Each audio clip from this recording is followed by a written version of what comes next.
Dave, welcome in. It's Tuesday. Let's talk some football. Yeah, bud. Another good weekend for the books this past weekend. A lot of action, and football season's almost over, but regular season. But we got 3 more weeks to do it. It's amazing how fast this damn season flies by. No, you're so right about it too, Dave, because when you talk about it, it hurts my soul a little bit that I come on these shows and say, let's get ready for week 15. Where did the season go? But then you get that little boost of energy and say, we still got playoff football. We're going to have some wild card weekend, divisional matchups, championship matchups, and the Super Bowl to go. So a lot of good stuff to talk about here. But before we get to the news here and talk about these Philadelphia Eagles making a run for the NFC East championship, let's talk about 76,600 people have hit that subscribe button here on our YouTube channel. Thank you guys for doing that. If you haven't done so yet, you see us talking right here just below on YouTube. If that button is red, flip it over to gray and turn those notifications on, because when we go live and talk NFL action, you'll get it delivered directly to your inbox. Welcome in Akbar, Bruno, the sports group, Mark, and the dude. Now, business out of the way. Let's have some fun because, yes, we're going to talk Eagles Eagles now. Helping the books out, I got to assume you're Dave Mason, coming up big and winning that, because I know everybody, including myself, teasered up, money line parlayed up. No way those Eagles go down, Dave. But yet, the Eagles picked up the victory here. Oh, yeah, man, and we needed them. Besides my heart, needed it for the book, and banged out, like you said, teasers got demolished, and moneyline parlays, and we needed them, the birds on the spread, the Eagles, and it was a great outcome for the book, without a doubt. He made it hurt so good. He did. He channeled his inner John Cougar Mellencamp. I actually love what I saw out of Jalen Hurts. He kind of reminded me of a young Russell Wilson, just like his frame, the way he moved around. I liked all that. But speaking of another team that needs to fly that is not flying, how about the New York Jets? I mean, can you make a number high enough for the Jets every week? I mean, this is like Middle Tennessee State versus Alabama every single week. Now we're looking at, 16 and a half this week. Is there any number that's too high for the Jets? What are your thoughts on all that, Dave? I mean, 17's a big number, right? I mean, that's a key number for as far as big numbers go. And, it's you don't want to go too much higher, because the history is just, once it gets in that 20-point range, teams, the underdog, the history just shows that's just too many points, even if the team is god awful and the other team's a machine. So, 17, what is it? We got 67% of the early bettors are on the Rams at minus 17. That'll probably come down a little bit. What I've seen over the years, whenever it gets in that range, you really don't have big needs either way. That's rarely one of the big bet games of the week. When it's in that 17 to 20, whatever range. Yeah. It's one of the least popular games, and a lot of people just stay off that because it is so many damn points. But early action, 67% of the early bettors are on the Rams. But it's one of the games that is getting the least amount of volume. Nick, I mean, when you look at the game, too, because sometimes when you have that surefire win, which you think you're going to get on the Rams, it's a good parlay piece. It's a good – I mean, what are we doing, teasing it down to 11 points? That's outrageous to try to do something like that in the NFL. But also, now coming into more focus here, you saw the Jets come right down to the wire. They should have beaten the Las Vegas Raiders. Now they get shelled by, a 16-point line in Seattle. Now you're looking at a 16, 17-point line for the Rams. It's pretty evident they're probably not going to win a football game. Where is Betonline, Dave, looking at some of the odds here on the Jets to actually finish the season 0-16? Yeah, minus 200 on yes. Now they got 3 games left: at Rams versus Browns, at Patriots to close it out. I don't know how they're going to win any of those. A little correction. I remember last week I had the odds flipped, so there's a little fake news on that. I told you that. Yeah. So sorry about that. Little dyslexic thing kicking in there on last week's show. So I apologize for that. But now it's minus 200 on yes. Well, that is just imagine that. Think about that. Minus 200 to go winless for this season. What an absolute embarrassment for the Jets. So let's jump over to the other embarrassment, and that is the NFC East. One of these teams is going to make the playoffs. So, after last week, of course, we had Washington pulling out a big win against the 49ers, the Giants falling to the Cardinals, and then, of course, your guys, Eagles, pulling off a big win over the Saints. What are the odds looking like in the NFC East? And is there a team outside of your personal preference, of course, that is making you the most nervous that might cost you a little bit if they go ahead and win the division. The football team is the odds-on favorite now, -260. Giants are next at +375. Fly Eagles fly +600, and then the Dallas Cowboys 50-1. So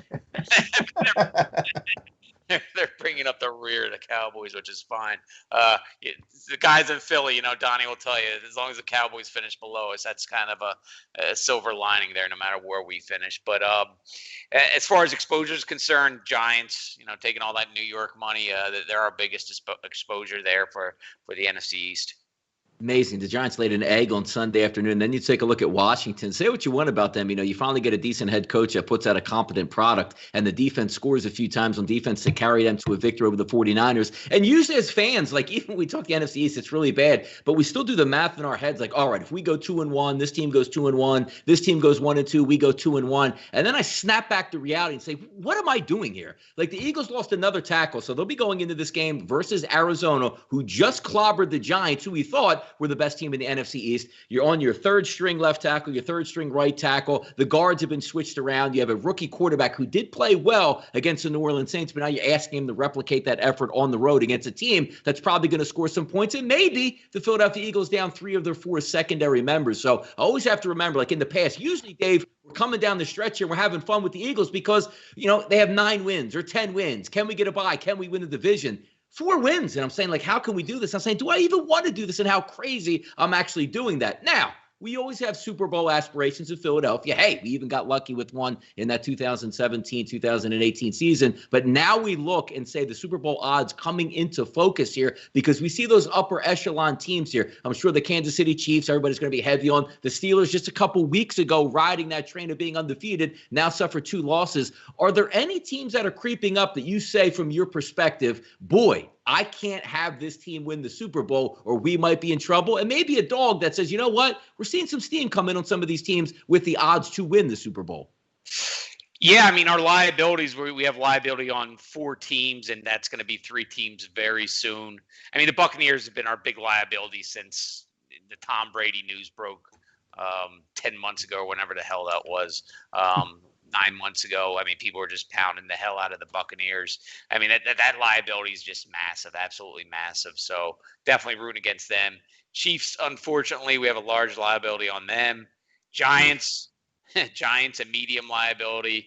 And lastly, right? That's the thing. I mean, every year it seems like you're in the red on some Giants. It's weird though, because you get that New York money, but it's so many times I see a liability on the Giants, but never the Jets, though. So you get that kind of New York money coming in, but I think that New York favoritism money goes to the Giants, and they forget about the Jets. So there's something there that's kind of interesting. Anyways, so the Giants, they're a medium liability. I'm not really concerned about that one too much.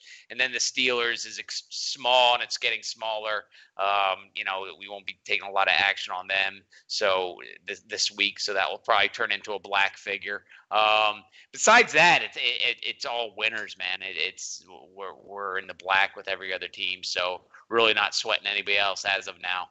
Yeah, that's got to be tough sweating the Kansas City Chiefs because it looks like it's going to be tough to beat that football team. And, we're late in the season now, week 15. So we know what that means now. All the way up through wild card weekend, we get Saturday, all the way through championship weekend, really. We get Saturday football.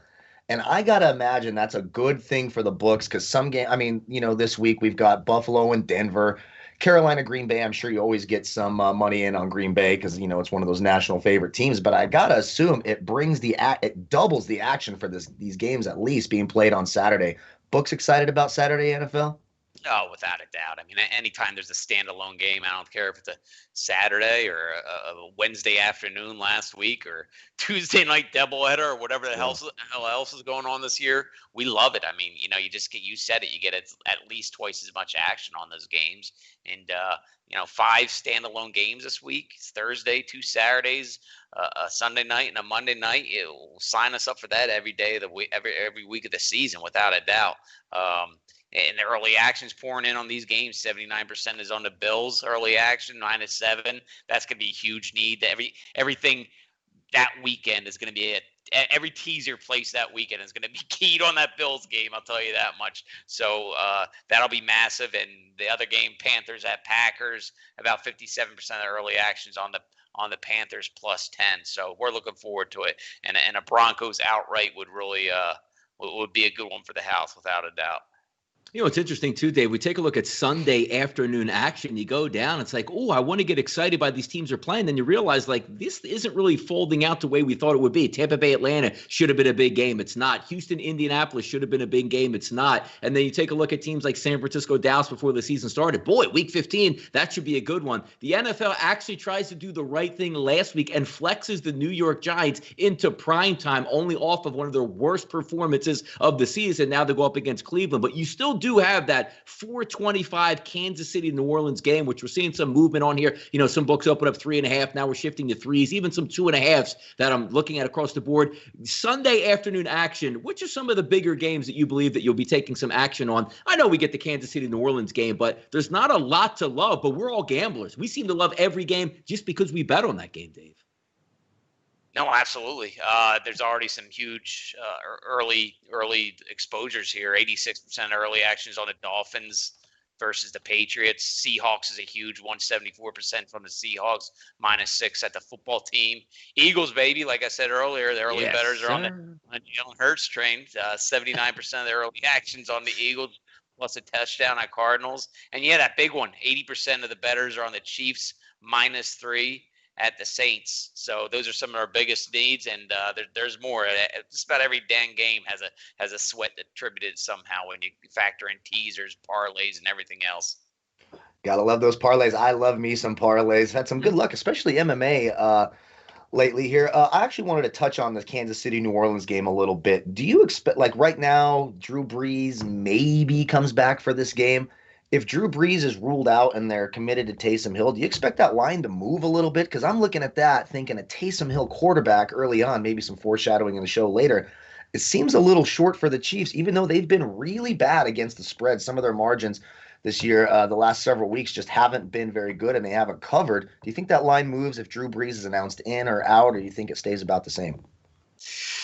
It'll move a little bit. You know, and a lot of public action will come in to determine on that too, which could move it as well. So it's not going to be a huge move, I don't think. But it'll move a bit either way.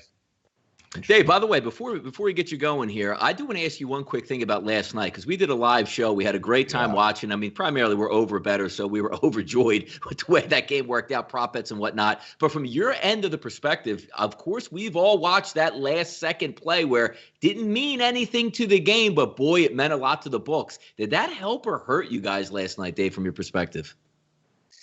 You know, it hurt a little bit. Not a ton though. The final grade was decent, but you know, again, you just factor in so many different props and spread and everything, every which way. You drive yourself crazy trying to figure it all out. But it definitely hurt a little bit. But all in all, it wasn't a great result for the book. But we won a little bit of money. It was a little bit over break even. That was amazing to watch it play out there, Dave. Know you're working hard down there at betonline.ag. Tell the good people what we have to look forward to, because in season is really what we're at now that NBA is underway, NCAA football still underway, championship weekend, some big things coming up. Tell the people out there what's going on at betonline.ag. Yes, sir. We have the earliest opening odds in the industry, which is great value, better than a bonus. But if you want bonuses, go to our promotions page. We have 100% first-time crypto bonus, 50% first-time bonus for other methods, 35% reloads for crypto, and 25% reloads for other methods. We have all sorts of contests, some good contests coming up. We're going to have a bowl pick'em contest, so that's going to be a lot of fun. So come on over to betonline.ag.